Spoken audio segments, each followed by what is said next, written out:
Hi guys, it is October 30th. I am a couple of days removed from hunting season and I wanted to make a video going over what went right and what went wrong with hunting in 2017 for me. This video is a resource for you guys to know, just so you can hear my thoughts, although I'm sure you've got your own opinions. It's also going to be a resource for me personally looking back on it, so that I can, when I'm planning future hunts, I can look at this video and remember exactly where my sentiments were right after the fact. To start off with, in terms of what went right, I want to talk about gear and stuff I spent money on, and then we'll kind of go into other things. The first thing that went right was I invested in onX Maps. They are a map website where you can go and they have all kinds of neat layers in terms of looking at old burns, hunting units, things like that. They're great. I actually did not use a handheld GPS during the entirety of either my deer or my elk hunt. Instead, I was on my phone using the GPS, the maps on onX Maps that I downloaded offline for offline use. I want to give a kudos to onX Maps because they really improved things with that app over the course of the time that I had it.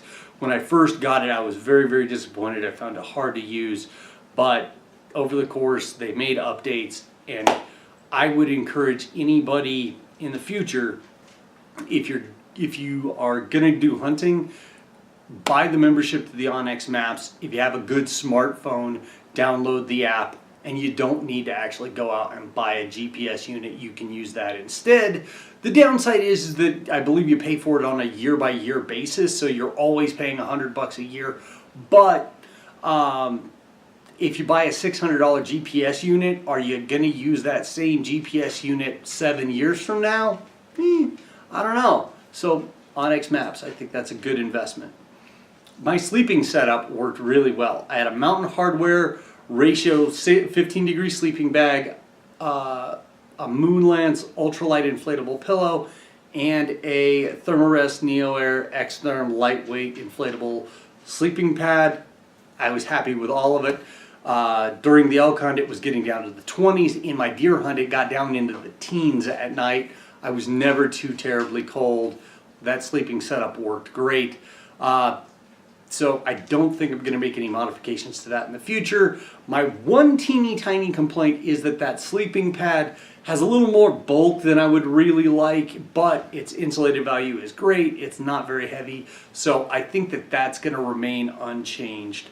My pack, I had the Exo Mountain Gear pack, and that thing is a absolute dream to carry. It's super comfortable.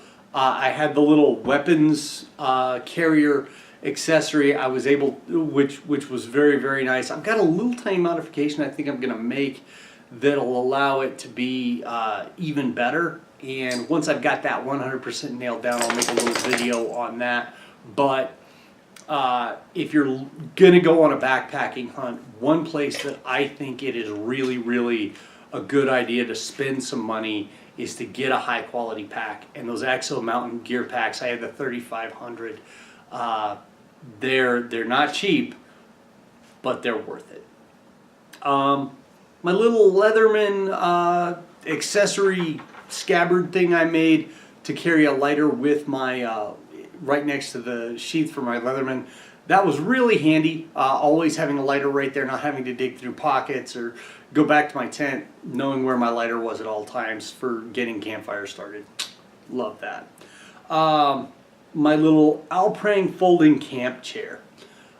I know that a lot of the hardcore backpackers and hunters will scoff at the idea of carrying in a camp chair if you don't have the luxury of pack animals.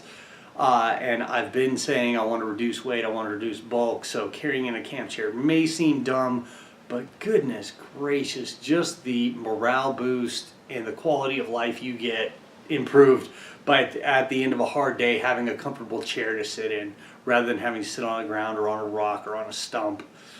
I think it was worth it, so very happy with that. My Vortex Viper HD binoculars, the 10x42s were really good. My MSR Hubba Hubba tent performed very, very well.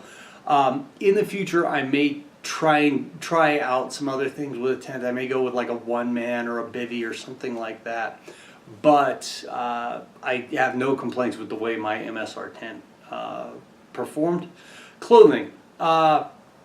This was the first time I had really spent a lot of time in merino wool gear, and really the first time I put my First Light and KUIU gear through its paces.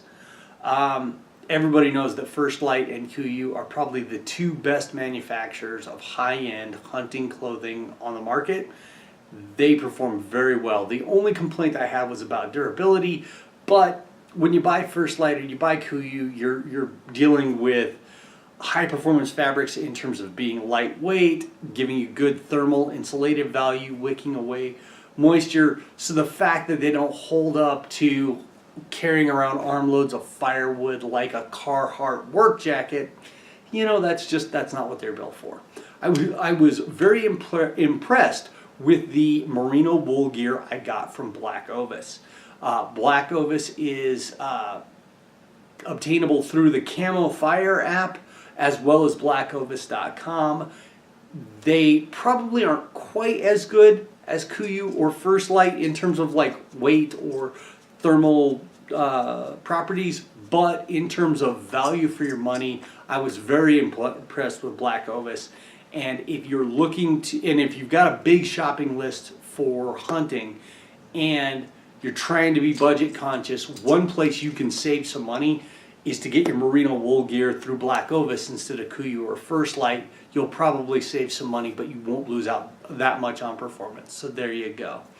I had the Salomon Men's X Ultra Mid 2 GTX hunting boots, or I'm sorry, GTX Mid 2 GTX multifunctional hiking boots.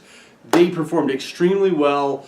I didn't bring camp shoes. I spent the time, every minute from the time I got out of my sleeping bag in the morning until I got into my sleeping bag at night in those boots. They never strained my feet. They're comfortable. Love those things. My food setup went really well. I was very pleased with the mix of, I had enough salty, savory stuff in there that I never really worried about fat. I never really experienced palate fatigue. I had enough calories. I wasn't carrying around anything heavy. I'm pretty happy with the food setup. The only thing that I may do in the future is instead of coming in with like 5 Mountain House meals all in their own individual packages, I may take in 1 Mountain House meal and then all the other ones take out of their Mylar bags and put them into like little Ziploc baggies, eat out of the 1 Mylar bag. After I eat out of it, rinse it out, and then reuse it for the next meal. That way I've reduced down a little bit of weight, but mainly bulk out of my food. But that's about the only change I would make there. Also, fitness. I'm going to pat myself on the back here. I worked really hard. All summer long, I was working out like I was in a Rocky training montage to try and get in shape for this hunt, and it paid off. When we first hiked in, we were almost 4 miles deep. As a matter of fact, where we were hunting was more than 4 miles away from the truck. Had we killed an elk back there, I'm confident that I was in good enough shape to do the lion's share of the packing when it came to getting that quartered out animal back to the truck, and I would have survived the experience. So there you go. I don't regret a single minute I spent working out trying to get in shape for hunting season. It paid off big time. Lastly, in terms of what went right, my hunting partners for the elk hunt, Anthony and David, you guys are great. I absolutely love you. We were out there for 5 days hunting hard. We never once saw a legal elk bull, but you guys did not let your spirits down. We were grinding the entire time, and it was an absolute pleasure to be with such good, solid, positive guys. So if you ever want to go hunting again, hit me up. I will gladly go back into the woods. Love you guys. Now, moving on to the next subject. What went wrong? The first one, the biggest one, the thing that could not be ignored was just scouting and knowledge. I did the absolute best I could. I spent a lot of time on onX Maps analyzing the hunting unit, trying to come up with plans. I made multiple scouting trips down there, but the bottom line is that I did not know that the elk unit well enough to scare up any legal bulls, and that's a deficiency on my part. I need to do better. As far as the Pecos for deer, yeah, I didn't do any scouting. I didn't spend a significant amount of time on maps, and I got my ass kicked for the deer hunt. It is what it is. The hunting unit, 16B, I feel like is a great, or at very least a good solid unit for elk. But it does have a couple of drawbacks. One, because it's a wilderness unit, there's not a lot of roads, so a lot of the access has to be on foot, and that makes it hard. The other thing, and for me personally, the big thing is that it's a 5-hour drive from where I live, and as a result, that makes it impossible to go up there for day trips, scouting trips. You have to devote entire weekends if you're going to go scouting, which cut into the amount of time that I was able to spend scouting. As a result, I didn't get as much scouting in as I would have liked. Yes, Boston. So yeah, that's that. I want to do better. As far as the Pecos goes, that Pecos unit is a completely different monster. The terrain in the Pecos makes the terrain in the Gila look like Iowa. So yeah, that's a beast. I still have not decided if in the future I'm gonna go back to 16B because we do now have a summer worth of scouting plus a hunting season there where we do have some experience. I don't know if I'm gonna go back there or if I'm gonna go back to the drawing board with a different unit that's within say 3 hours of my home. I'm gonna think that over, but I definitely wanna in the future go in with more knowledge. Yeah, let's see. As far as other things that went wrong, back-to-back hunts. Woo. I got it handed to me on that deer hunt. I was worn out. I got home late Wednesday night, slept in my bed Wednesday night, spent the day Thursday doing laundry and trying to recuperate, slept in my bed Thursday night, and then Friday back out hunting, and I was not nearly recovered. And as a result, I tapped out early on my deer hunt. I feel a little bit let down in myself there, but at the same time, yeah, if I ever do back-to-back hunts like that again, I'm gonna do one of two things. Either A, the second hunt, I'll be the novice, and I'll be going with somebody who's got more experience and more local knowledge, or the second hunt will be significantly easier. It'll be something like if we were to resurrect the family deer hunt out at the ranch. I could probably swing that as a second hunt on back-to-back weeks, but I don't think that I'll be doing a back-to-back hunt seasons like that, where I'm the guy who's supposed to know what's going on. Yeah. Next thing that went wrong, the season. And this is one I am still trying to figure out where the sweet spot is, but hunting bull elk on second rifle is really tough. The bulls are completely worn out from the rut. They've already had one rifle season. that they've gone through. So you're dealing with a time of year where all the bulls are basically hole up in a little hidey hole where they can spend most of the time just curled up, not having to run from anybody, not being harassed by anything, and that makes them really hard to find. So that second rifle hunt is really tough. And I don't know what to do about it, because although it's easy for me now to say that we were hunting during the wrong season, do you want to go hunting or don't you? The reason that we were able to go hunting was because we were, or I should say probably, the reason we were able to go hunting was because of the fact that we were putting in for hunts that had a good success rate as far as drawing. Now, one of the reasons that those hunts had good success rate for drawing a tag was that they're not during first rifle, you know, and as a result, they're a little easier to come by.